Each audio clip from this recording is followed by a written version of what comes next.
Hi everyone, it's James here. Welcome to another Vinyl Finds video. I'm going to try and catch you up with what I've been buying. I've tried to arrange these in not chronological order, as in when I bought them, but where I bought them. I'm getting a little bit behind, so let's try and catch up. So the first couple of records are from Oxfam in Lancaster, and this first one, I was really pleased to find this. This is Charles Mingus, or Charlie Mingus, as he's referred to on the cover. Don't think he was best pleased about that. And this is the album, now let me get the pronunciation right, I'm not going to get it right, Tijuana Moods.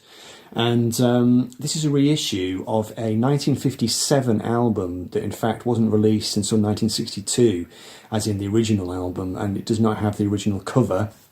I'm not sure when this reissue came out. It is on, I think it's on RCA. Brown RCA, and this is an absolutely wonderful album.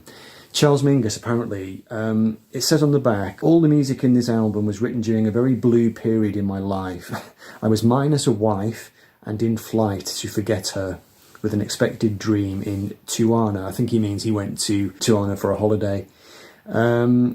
But not even Tijuana could satisfy. The bullfight, anything that you can imagine in a wild, wide open town. After finding myself with the sting of tequila, salt and lime in my mouth and burning my nostrils, I decided to benefit musically from this experience and set out to compose and recreate what I felt and saw around me. It included a striptease in one of the many local nightclubs, which are the principal Tijuana industry, cash in hand from Yankee Man. So yeah, This is Charles Mingus jazz with a bit of a Mexican twist to it. Absolutely brilliant. It's got a stellar band on here. I think his usual musicians, Denny Rickmond on drums, Clarence Shaw on trumpet. Just a really, really great set. I've been really enjoying this. Played it quite a few times. As I said, it's that sort of Mexican twist. You know, you've got castanets in there, and it's just got a great sort of mariachi kind of feel to it. Just absolutely wonderful. Only paid a couple of pounds for it, and really pleased. I don't pick up much jazz anymore. I'm quite particular about what I buy because I'm so short of shelf space, but I could not leave that there. Shame it's a reissue, not the original artwork, but still. And then this one, yes, another example of a record that I have on CD, and I keep trying to discipline myself and not buy things on record that I've got on CD already, but I couldn't leave this behind in Oxfam. I paid a little bit for this. I think it was £10, but it was worth it because this is quite a hard to find record. This is Dr. John plays Mac Rebennack, so obviously Mac Rebennack, Dr. John, the legendary New Orleans pianist from back in the day, back in the 60s, session man extraordinaire, and then he went on to form the character of Dr. John, this kind of voodoo prince of funk, played with the Meters and played with Alan Toussaint, all kinds of people. This is one of two records he made, piano solo records he made, I think in the 80s. I've got the other one already. I think that's called The Brightest Smile in Town. This is the first one he did, and as I said, it's quite hard to find it on record, so I was really pleased to find it. It's got a couple of real belters on here. You've got his version of Pine Top's Boogie, which is one of his signature pieces, really, just called Pine Top here. Memories of Professor Longhair, which obviously is an ode to the absolutely incredible New Orleans pianist Professor Longhair, who composed what was the big famous song that he did? Mine's gone blank. But anyway, yeah. Dr. John made this album, I think, when he was a little bit worse for wear. I think he was probably in the depths of his heroin addiction at the time, between record labels. That's my memory of the situation. So I think he just decided to try and go in and cut a couple of piano albums, and this is just essentially an instrumental piano album with him grinding through some absolutely wonderful New Orleans styles and feels, and just really great to get it. As I said, it was a tenner, but you know, it was worth it. So now I've got the two records now, the two piano albums he made. So chuffed with that one. Right, so that's Oxfam. Right, so the next couple of records are from Moonlight Records in Wrexham, a place I go to now quite regularly. Just a cheap and cheerful one, this, but I was really pleased to find this because you don't often see John Renbourn albums in the wild going cheap. This is so originally W.H. Smith's, this bargain, only £1.75. Might have been the Smiths in Wrexham that I used to go to every lunchtime. to read Kerrang magazine when I was 16. I paid a couple of pounds for this in Moonlight. So, yeah, John Renbourn, a very influential and fine guitarist. I'm going to say jazz guitarist, jazz, folk, a bit of classical. Quite a lot of the music on this record actually sounds quite Elizabethan. It's got a kind of contrapuntal style going on, lots of tunes all played at once, and it's absolutely wonderful. It's called the Hermit, and it's got an absolutely gorgeous label. Just wait till you see this record label. It's just absolutely delicious. Look at this. This is the transatlantic label. Really, really beautiful. So this album is very contemplative, you know, very quiet, very peaceful. You put it on and drift away to it, really.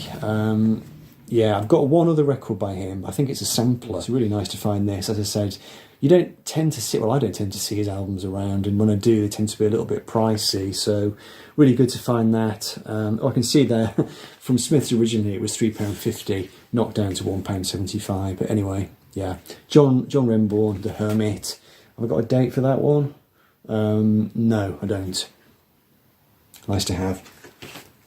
And then, also from Moonlight Records, the first of 2 records by a band whose albums I've always avoided buying because, well, for years and years I never really liked this band. And then in more recent years I've become more curious about them, and I started to stream their music. And I think it was last year, I streamed nearly all Rush's back catalogue. I think I stopped in the 90s, I didn't get into the 90s records. But I decided to check them out properly, and I actually quite enjoyed it. I do slightly struggle with the vocals, Geddy Lee's vocals. They are slightly strange sounding and high-pitched, but I can kind of see now why this band should appeal to me, and they never did in the past. I'm not entirely sure why, but they've got that slightly, it's got to be said, that slightly Anorak-y quality. I wasn't Anorak back in the day. I don't mean to sort of, you know, demean them, but it's that kind of prog rock, that very technical, you know, slightly, I think slightly ZB. This record is quite ZB, I think. This is from 1978. This is Hemispheres. A bit of a concept album, I think. You know, you've got the Neil Peart vocals. I have memory and awareness, but I have no shape or form. As a disembodied spirit, I am dead and yet unborn. You know, still a sort of slight Dungeons and Dragons-y quality to it, but this is a really enjoyable record. It's one of, I think, at least 2 they made in, what's the studio called in Wales, where Queen did their recordings? Rockfield in Monmouth in Wales. I think this is the sequel to, what was it called? The King one. Mine's gone blank again. But yeah, I mean, this was pretty good. This was cheap. It was under a tenner. So I thought, oh, sod it, let's get it. I don't know how far I'm going to get with collecting Rush's records, although you see in a minute I have picked up another one. But I couldn't really resist that. As I said, having streamed the albums last year and sort of got used to the vocals a little bit and got into the instrumental prowess of the band, quite powerful, you know, quite interesting music, really. So I thought, why not? Why not?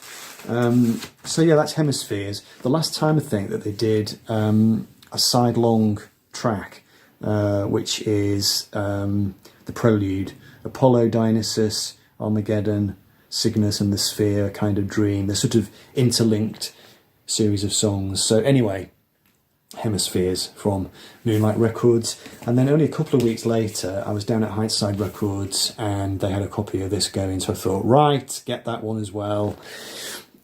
So this is Moving Pictures, which I think was either the next one or the one after. I've got a date for you here. So yeah, Hemispheres was 1978. This one, Moving Pics, was 1981. Moving forward into the 80s with a more streamlined sound. And this, to my ears, sounds less ZB. Neil Peart's lyrics seem a little bit more kind of down to earth. There's the great song Red Bargetta, is it? Which I think is a song about him discovering an old car in his uncle's barn. Is that what it's about? And the song on here that he wrote all about his the problems he had with fame, Limelight, is on here, which again is I think it sounds like Neil Peart, you know, coming down to earth a little bit and starting to gear his vocals more towards the real world. And I think the arrangements on this one are a little bit more economical, and they're kind of gearing up towards those 80s albums where, you know, things went more sort of radio friendly probably. But anyway, yeah, nice to get this pair of albums. Is there an interesting label for this one?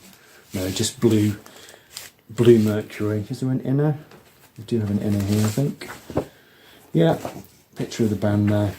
And obviously, you know, me being a drummer, you know, Neil Peart obviously is a force to be reckoned with, and you know, he's always listenable, always creative, and just a bit of a powerhouse, really. So anyway, Rush. We will see. We will see how far we get.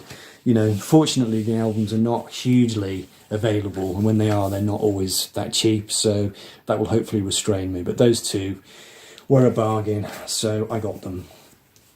Okay, so also from Heightside, picks up another Spirit album. So this is the second album, The Family That Plays Together. So I think I've got 3 albums by this bunch now. It's interesting how they they should be a band that's quite collectible and quite sort of hard to come by, but for some reason they're not. You can pick them up dead cheap. They seem quite common. You know, why not? So that was from Heightside. That was only that was less than a £5, I think, just on Orange CBS. So yeah, again, I don't know how far down the Spirit slippery slope I'm going to get, but that's an enjoyable album. Good stuff. And then this one, I was really pleased to get this one, another reissue. Also from Heightside, and this guy's record you very seldom see around the place. So this is Lee Hazelwood. Now, I bought this without even looking up to see what it was. I just thought, right, I'm going to get that because I just never see his records around. The only one I've ever seen and owned is the one he did with Nancy Sinatra, Lee and Nancy. So I just grabbed this one. It wasn't expensive. It was kind of, you know, under a tenner. So it's called Trouble Is a Lonesome Town. And when I got home and looked it up, it's actually his debut album. And it's a reissue, not the same cover art. And it's quite a nice package, though. I mean, you know, given that it's a reissue, it's well done. It's just, you know, it's a nice gatefold. You've got some really interesting... they're not lyrics, I don't think. It's like partly lyrics and part him explaining the songs. This album sort of reminds me a little bit of Watertown by Frank Sinatra. I think it's an album set in a small town, and each song is about a particular character or characters, and you sort of start to explore and navigate the town. The music is just, you know, purely Hazelwood, that kind of strange, I don't know how you describe it really. I suppose it's sort of weird country music. Just, you know, this deep bullfrog voice and quite sort of countryish arrangements, but also it's sort of pop, strange country weirdness. It's really hard to describe, but just a great thing to find. Again, a vast back catalogue, and I'm not suffering under any illusions that I'm going to be able to find any more of his records, but that was a good one to find. So yeah, Trouble Is a Lonesome Town, the debut album by Lee Hazelwood. Good stuff. Cool. This next one was a bit of a Christmas gift from Robin down at Heightside. I bought a pile of stuff, and I was just paying him, and I looked round and I saw this record in the racks, and I said, ooh, and I went to grab it, and he said, oh, just take it. I've got a feeling it's one that he was having difficulty selling. So yeah, I grabbed it for free. This is Marshall Crenshaw and Downtown. So this was his third album. Marshall Crenshaw was, or is, an American singer-songwriter, came up in the New Wave era, really influenced by Buddy Holly, really great songs. His first album, which might just be called Marshall Crenshaw, is a bit of a classic, really. He kind of rode to fame on that New Wave sound, but it was definitely a bit of a Buddy Holly, back to basics kind of take on New Wave. That album was successful. His second record, whose name escapes me, was not quite so successful, and then this one pretty much bombed, and this was the last time. Well, I don't think this album charted, but after this his career just went straight down the tubes. He carried on making records. He's got quite a large discography, but this was the record where he kind of plummeted. This is produced by T-Bone Burnett, and it's actually a really good album. A very consistent songwriter, inventive lyricist, really nice melodist, and yeah, not an artist that deserved the career plunge that he had, and now he's one of those people who kind of sits unwanted in record racks and ends up being given to people for free because record sellers can't shift his records. It's very sad, really.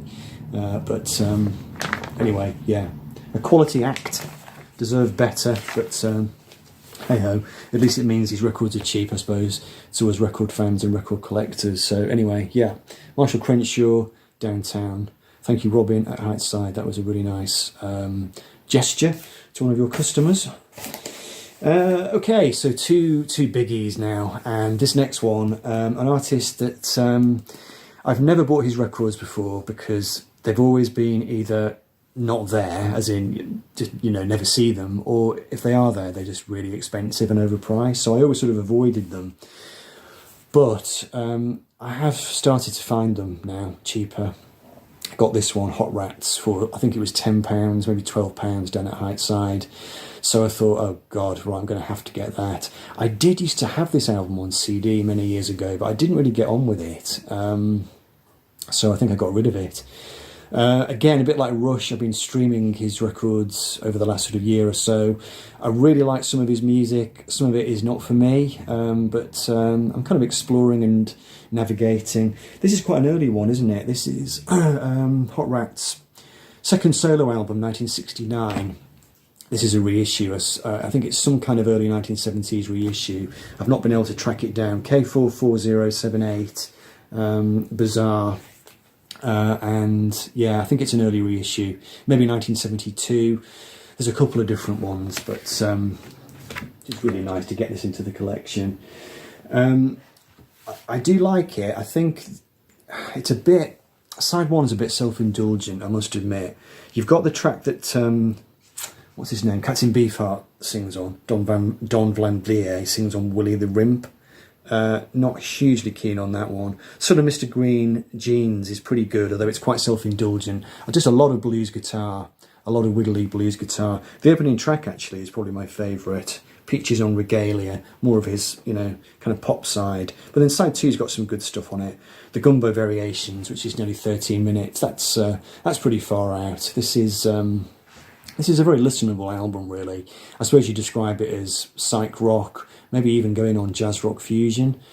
Definitely has a bit of a questing, pioneering spirit to it, but I do think some of the guitar work is a little bit self-indulgent, but perhaps that was the idea of it. So, yeah. Nothing if not provocative, as ever. Zappa. And what a slippery slope to find myself on. I picked up another of his records from Moonlight Records on CD, but we'll talk about that another day. So, anyway, Zappa, Hot Rats. And then this one really made my weekend, actually. Although, again, it's one of these ones, I got it on CD already, and this is a reissue, a vinyl reissue, so did I really need it? But I thought, sod it. Again, just not an album I see around. It's been a long time since I bought a Can album.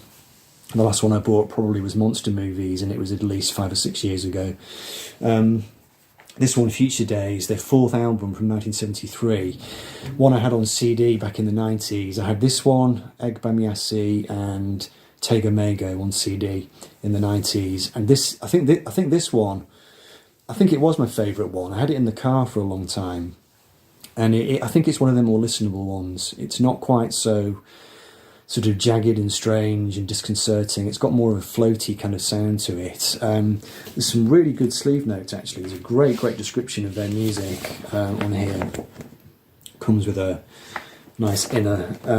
From somebody called John Payne.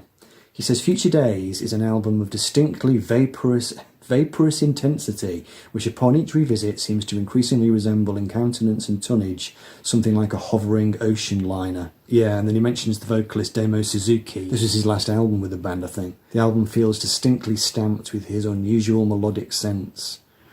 Yeah, it's quite drifty, it's quite dreamlike, absolutely brilliant drumming by Jackie Lee Bazette. It's just almost a sort of constant run of semi-quavers, you know, tom-toms, just a constant groove going all the way through, just, you know, using slightly different intonations and emphases on the drums, and just, he weaves this amazing rhythmic tapestry, just really dreamlike, but you can sort of tap your foot to it, it's funky, you know, an absolute genius. I saw him live many years ago, Jackie Liebezit. One of the greatest gigs I ever saw was in a cellar bar in Leeds. It was the Wardrobe, and Jackie Liebezit on drums, Jar Wobble on dub bass, and a couple of other people. I can't remember who that was now, but it was an amazing gig.